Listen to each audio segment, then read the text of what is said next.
Welcome to another edition of World Talks here on TVP World. I'm your host, Benjamin Lee, and please join me and my guests on this next interview. Iran is experiencing its most serious unrest in years, driven by economic collapse, political repression, and a forceful security response that has drawn international concern. With information tightly controlled and casualty figures disputed, the direction of the events remains uncertain, with implications well beyond Iran's borders. Joining us today on TVP World to assess what we know, what we don't, and what may come next is Marcin Krzyżanowski, Middle East expert at the Jagiellonian University.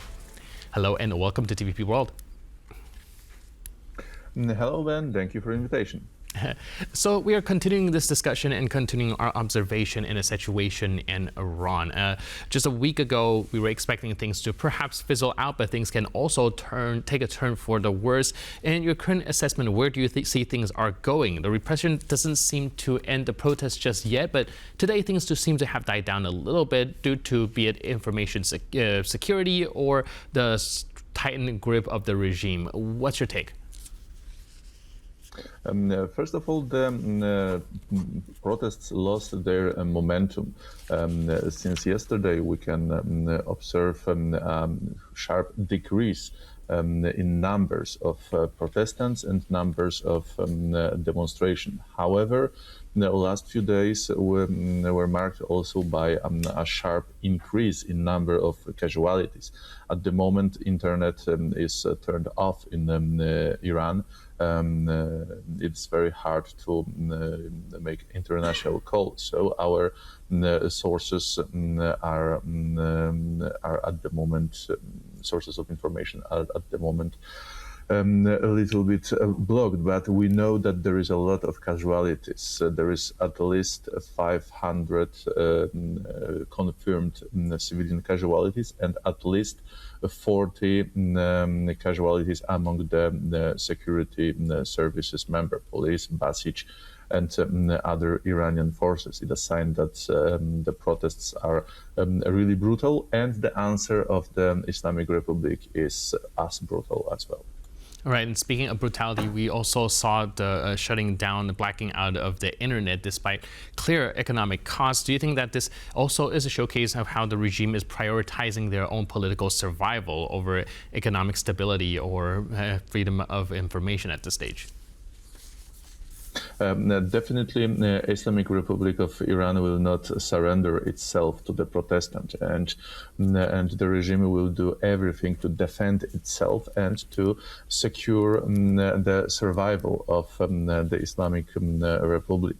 However, with ongoing deep economical crisis, it will be really hard to stop protests and to avoid another protests. Right, so maybe that could backfire here.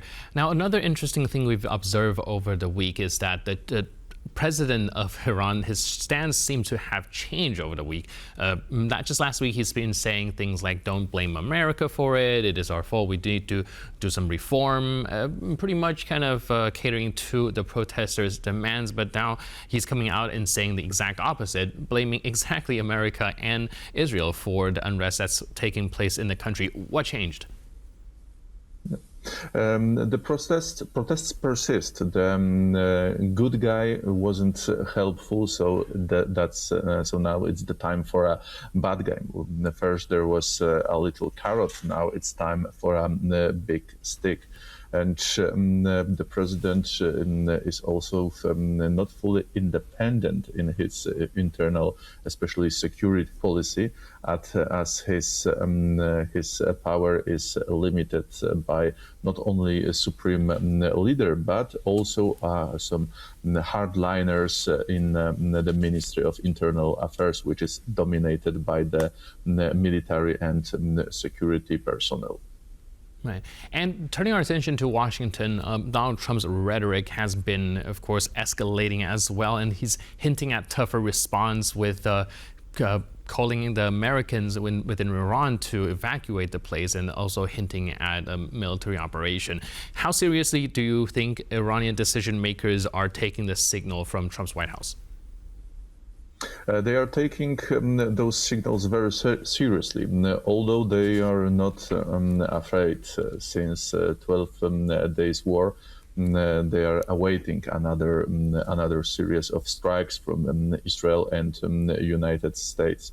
At the moment, they are trying to crack down the protests as soon as possible, to have nothing to be supported from outside, and they also secure their airspace and put army, especially anti-aircraft units, on the highest level of alert. So at the moment, they are trying at the same time crack down the protests, and they are preparing themselves for a possible United States or Israel military attack. Right, and there also seems to be a war of a rhetoric that's going on here with, of course, President Trump calling for Iranians to go out to the streets to protest, and the president trying to essentially blame all the unrest on foreign influence. How well do you think that this message is sold to the Iranian public, that these actions are mostly caused by United States and Israel? The public opinion is deeply divided. For supporters of the Islamic Republic, it was known from the beginning that most of the protesters are the Mossad agents, that a common cliche in Iranian pro-governmental media. On the opposite side, there are enemies of the Islamic Republic, and for them everything which is said by the authorities is a blatant lie. So it is hard to find a consensus among Iranians themselves. And recently, we've already seen, short of military action, the U.S. has been pursuing economic pressure with a sanction on any country that's dealing with Iran. We see a European Union considering a sanction, as well as diplomatic isolation as well. Do you think that these actions would affect Iran's leadership in any way, enough for them to reconsider what they're doing, or do you think that it will take even harder actions? They will take harder actions irrespectively to the sanctions. Most of the Iranian ruling elite, especially those parts connected to the revolutionary guards, are sure that the conflict is imminent, and no kind of diplomacy can lead to end of it. So they are preparing themselves for longer conflict, even a war. More sanction for sure would be a devastating blow for the Iranian economy, which is at the moment also crippled by sanctions. But as long as Iran is able to trade with Afghanistan, with United Arab Emirates, Iraq, Turkey, and last but not least, China, its economy will be relatively secured from a bankruptcy. And to be honest, I'm not sure how President Trump would like to impose those mentioned in his post 20% sanction on China, which is the major major buyer of Iranian oil. All right, so we'll have to see how it develops. But in the meantime, thank you so much for your input and insight. Really appreciate it. And thanks for being with us on TVP World.